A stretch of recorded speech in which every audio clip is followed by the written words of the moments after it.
কালীঘাট থানার প্রাক্তন আইসি তথা ডিসি শান্তনু সিনহা বিশ্বাসের বাড়ির ভ্যালুয়েশন 5 কোটি টাকা। এর হেফাজতে থাকা কলকাতার কালীঘাট থানার প্রাক্তন আইসি তথা ডিসি শান্তনু সিনহা বিশ্বাসের প্রসাদ সম বাড়ি রয়েছে মুর্শিদাবাদের কান্দির জেমু অঞ্চলে। 2 মাস আগেই ওই বাড়িতে হানা দেয় ইডির তদন্তকারী আধিকারিকেরা। তদন্তে উঠে আসে 13,221 স্কয়ার ফুটের ওই বাড়ির ভ্যালুয়েশন 5 কোটি টাকা। মানসিক স্বাস্থ্যের জন্য সবার আগে যে নামটি মনে ভেসে ওঠে সুস্থ মনের ঠিকানা মনোবীক্ষণ। যোগাযোগ নাম্বার 7477799513।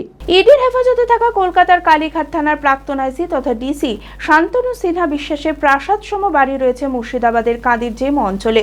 2 মাস আগে ওই বাড়িতে হানা দেয় ইডির তদন্তকারী আধিকারিকেরা। জানা যায় 2.5 কোটি টাকা ব্যয়ে 2 বছরের বেশি সময় ধরে বাড়িটি সংস্কারের কাজ করা হয়। তদন্তে উঠে আসে 13,221 স্কয়ার ফুটের ওই বাড়ির ভ্যালুয়েশন 5 কোটি টাকা।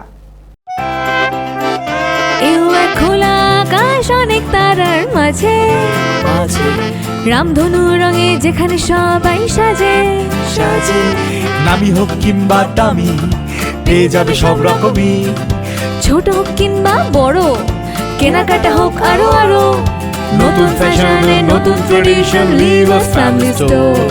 Libas family store. নিবাস কাতাই বহরমপুর মুর্শিদাবাদ।